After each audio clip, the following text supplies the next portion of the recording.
ሰላም እጅጉን የተወደዳችሁና የተከበራችሁ የአሁን ስፖርት አድማጭ ተመልካቾቻችን እንደምን አደራችሁ። የዕለተ ማክሰኞ የጠዋት ስፖርታዊ መረጃዎችን ከአሁን ስፖርት ይዘን መጥተናል። በርካታ ስፖርታዊ መረጃዎችን ነው ይዘን የቀረብነው። ትላንትና አንድ ተጠባቂ የእንግሊዝ ፕሪሚየር ሊግ የ16ኛ ሳምንት የመጨረሻ መርሃ ግብር ተደርጎም ነበር። ማንቸስተር ዩናይትድ ከበርንማውዝ ጋር ያደረጉት እጅግ በጣም አስገራሚ ጨዋታ 8 ጎል በተቆጠረበት በዚህ ጨዋታ እንግዲህ አራት አቻ በሆነ ውጤት ተጠናቋል። ይህ እጅግ በጣም አስገራሚ ጨዋታ እንደሆነ በርካቶቹም መስክረውለታል። ስለዚህ ጨዋታ የምናነሳም ይሆናል። ከዚህም በተጨማሪ ደግሞ ስለ ክለብ መረጃዎችን የምናነሳ ነው የሚሆነው። በማንቸስተር ዩናይትድ ቤት አሰልጣኝ ሩበን አሞሪም ምናልባትም እንግዲህ አሰላለፋቸውን ወይም ደግሞ ፎርሜሽናቸውን ሊቀይሩ እንደሚችሉ መረጃዎች በስፋት እያመላከቱም ይገኛሉ። የብሪያን ምቤሞ፣ አማድ ዲያሎ እንዲሁም ደግሞ ኒሴር ማዝራዊ አለመኖሩን ተከትሎ ወደ 4-3-3 የመምጣት እድል እንዳላቸው መረጃዎች በስፋት እያመላከቱ ይገኛሉ። ለምን በዚህ ፕሮግራም ላይ የምናነሳም ይሆናል። ሌሎች መረጃዎችንም ስለ ማንቸስተር ዩናይትድ እናነሳለን። በአርሰናል በኩል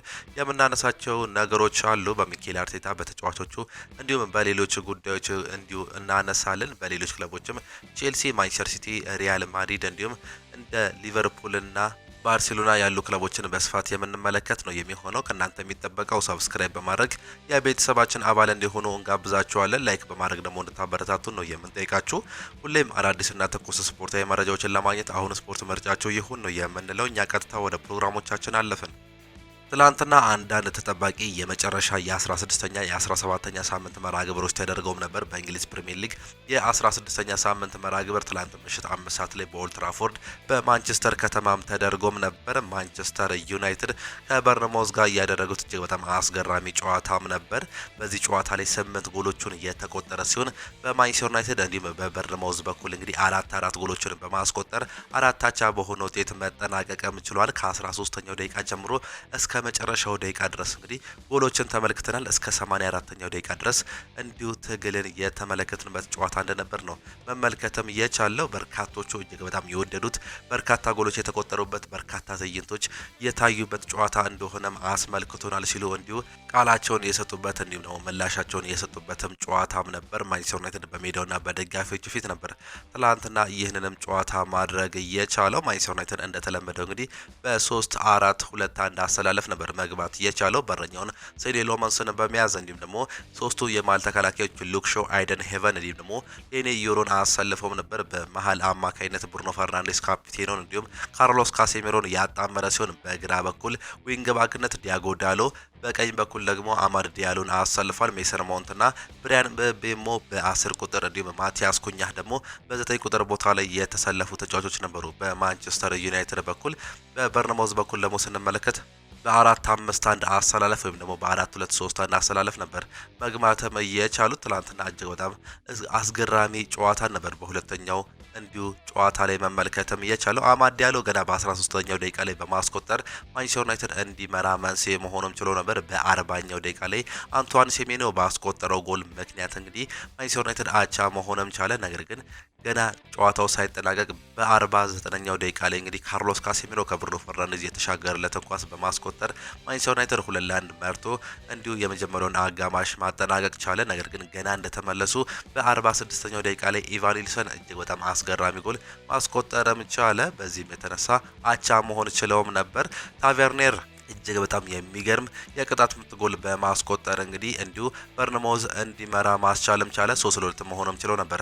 በ52ኛው ደቂቃ ላይ ማንቸስተር ዩናይትድ በ77ኛው ደቂቃ ላይ እንዲሁ ብሩኖ ፈርናንዴዝ ፍሪኪክ ወይም ደግሞ በቅጣት ምት እጅግ በጣም አስገራሚ በሆነ ጎል አቻ ማድረግም ቻለ። ማቲያስ ኩኛህ በ79ኛው ደቂቃ ላይ 4-3 እንዲመሩ ማስቻልም ችሎ ነበር። በ84ኛው ደቂቃ ላይ ግን ጁኒየር ኩሪፒ ባስቆጠረው ጎል እንግዲህ አቻ መውጣትም ችሎ ነበር። በትላንትናው ዕለት እጅግ በጣም አስገራሚው ነገር እንግዲህ በሁለቱም በኩል እጅግ በጣም የሚያምሩ ቅጣት ምቶችን በታቫርኔር እንዲሁም ደግሞ በብሩኖ ፈርናንዴዝ እንዲሁ ጎሎች ተመልክተንም ነበር። እጅግ አስገራሚ ጨዋታም ነበር። ማንቸስተር ዩናይትድ በሜዳውና በደጋፊዎች ፊት 57% ቦል ፖሰስ ማድረግም ችለውም ነበር። 25 ሙከራዎችን ነው ማንቸስተር ዩናይትድ ትላንትና መሞከርም የቻለው። ነገር ግን 9 ኦን ታርጌት መሆኑም ችለው ነበር። በበርንማውዝ በኩል እንዲሁ ስንመለከት 14 ሙከራዎችን አድርገው 9 ኦን ታርጌትም ነበሩ። በሁለቱም ክለቦች መካከል እንግዲህ በርካታ ሙከራዎችን ተደርገውም ነበር። ማንቸስተር ዩናይትድ 25 ያክል ሙከራዎችን አድርገው ነገር ግን 9 ብቻ ነበሩ ኦን ታርጌት መሆንም የቻሉት። 4 ጎሎችን አስቆጥረው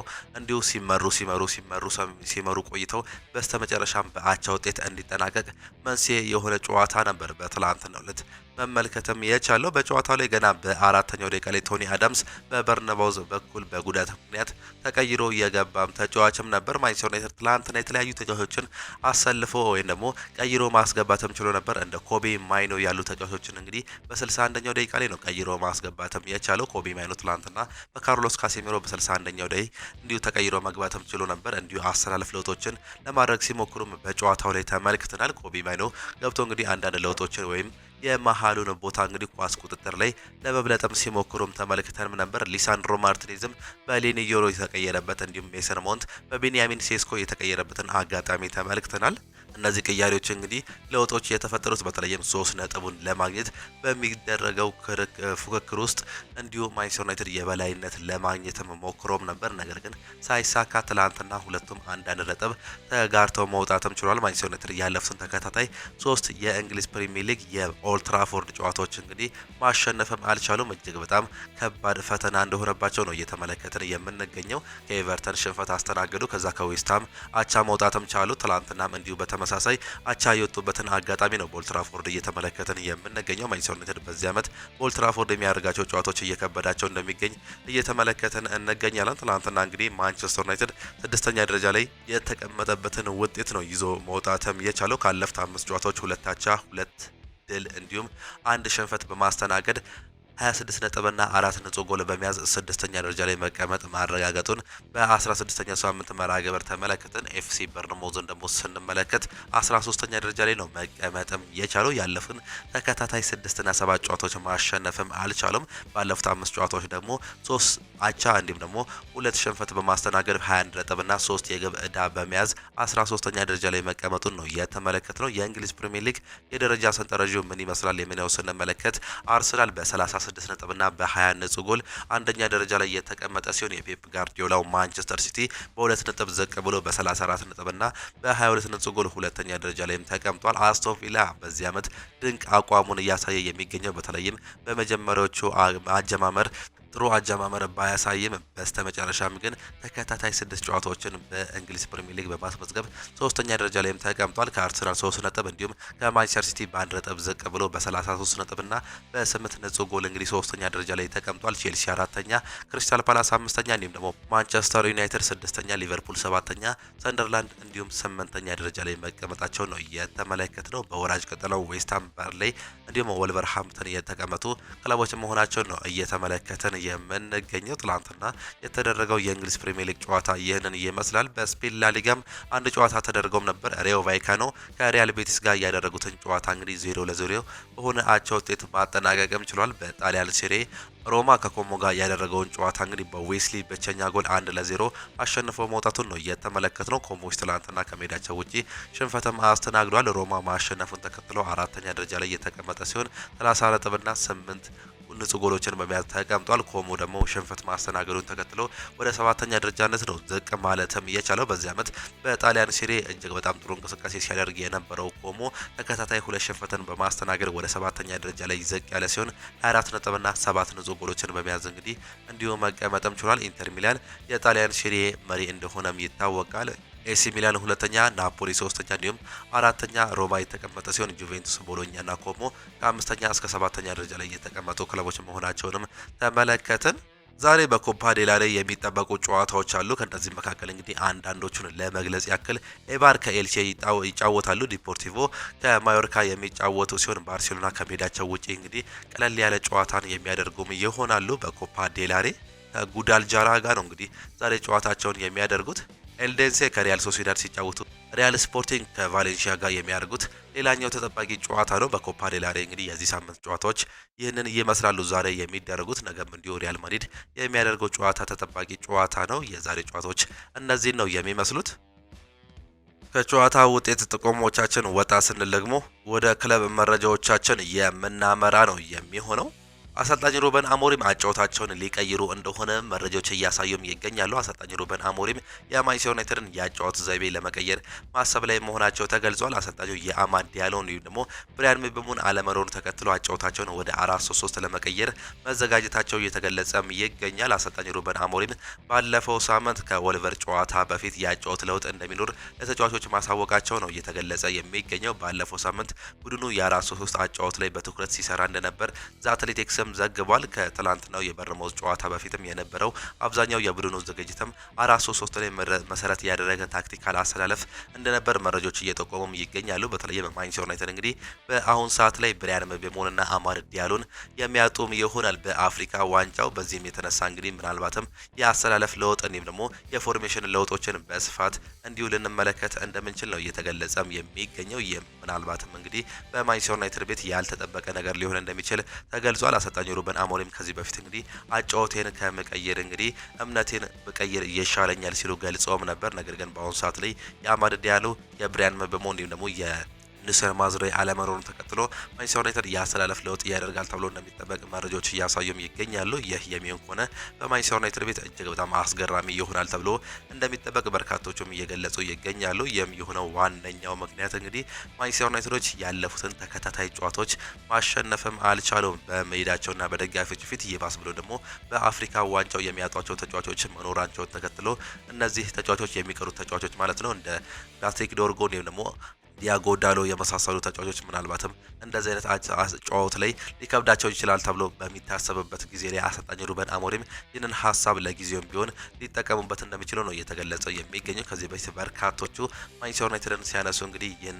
አሰላለፋቸውን መቀየር አለባቸው ሲሉ እንዲሁ እንደሚያነሱ ከዚህ በፊት ገልጸንላቸውም ነበር። ነገር ግን አሰልጣኙ ምንም አይነት ለውጥ አይኖርም ሲሉ እንዲሁ ወይ ፍንክች ሲሉ እንደነበር እናስታውሳለን። በአሁኑ ሰዓት ላይ ግን ይህ የሚቀየሩ ከሆነ ምናልባትም አንዳንድ አዳዲስ ነገሮችን በማንቸስተር ዩናይትድ ቤት ልንመለከት እንደሚችል በርካቶቹ እየገለጹም ይገኛሉ። በሚቀጥለው ጨዋታ ላይ ምናልባት ይህ ይሆናል የምንመለከት ይሆናል። ቀጣይ ጨዋታ አስቶን ቪላ ከማንቸስተር ዩናይትድ እንግዲህ በቪላ ፓርክ እሁድ የሚያደርጉት ጨዋታ ተጠባቂ መሆኑን በ17ኛ ሳምንት እንዲሁ እየተመለከትን እንገኛለን። ከትላንትና ጨዋታ በኋላ ጄሚ ካራገር ይናገራል። የአመቱ ምርጥ ጨዋታ ነው ሲል እንዲሁ ገልጾትም ነበር። የቀድሞ የሊቨርፑል ተጫዋች የነበረው ጄሚ ካራገር የምሽቱ ጨዋታ የአመቱ ምርጥ ጨዋታ ሲል እንዲሁ ገልጾትም ነበር። የፕሪሚየር ሊግ የውድድር አመቱን ምርጥ ጨዋታ ነው ያየ ነው ሲል ጄሚ ካራገር እየተናገረ ሲሆን አክሎም አብዛኛውን የጨዋታ ክፍለ ጊዜ ማንቸስተር ዩናይትድ እየተለየ ነበር፣ የመጀመሪያው ደቂቃ የድሮ ጊዜ የሚያስታውሱ ነው ሲል እንዲሁ ገልጾት እንደነበር ነው የተመለከተው። አሰልጣኝ ሩበን አሞሪም በጣም ተበሳጭተናል ሲሉ መናገራቸውንም ተመልክተናል። የማንቸስተር ዩናይትድ አሰልጣኝ ሩበን አሞሪም ከጨዋታው በኋላ መበሳጨታቸውን እንዲሁም ገልጸው ነበር። ተበሳጭቻለሁ፣ ሁላችንም ይህንን ነው የሚሰማን ያሉት አሰልጣኝ ሩበን አሞሪም ነጥቡን የጣለው በመጀመሪያው አጋማሽ ነው፣ በሁለተኛው አጋማሽ አይደለም ሲሉ እንዲሁም ተናግረዋል። አክለውም ነጥቦች እያጣ የምንገኘው በጨዋታችን አይደለም በጥቃቅን ነገሮች ምክንያት ነው ሲሉ ተናግረዋል። ሰው ካለፈው አመት በበለጠ ማንቸስተር ዩናይትድ እየተዝናኑ ነው ሲሉ ጨምረው መናገራቸውን የተመለከተ ሲሆን በሜዳችን ካደረግናቸው ያለፉት ሁለት ጨዋታዎች የዛሬው እንቅስቃሴ የተለየ ነው፣ ድል ሳይሆን ንዴት ነው ያለው፣ ነገር ግን እንቅስቃሴው የተለየ ነው ሲል አሰልጣኝ ሩበን አሞሪም መናገራቸውን ነው የተመለከተው። በትላንትናው ጨዋታ ላይ የማሸነፍ እድሉ እጅግ በጣም ለኛ ሰፊ ነበር ሲሉ መናገራቸውን በማንቸስተር ዩናይትድ በኩል የተመለከተ ነው። የትላንትናው ስታቲክስም ነበር።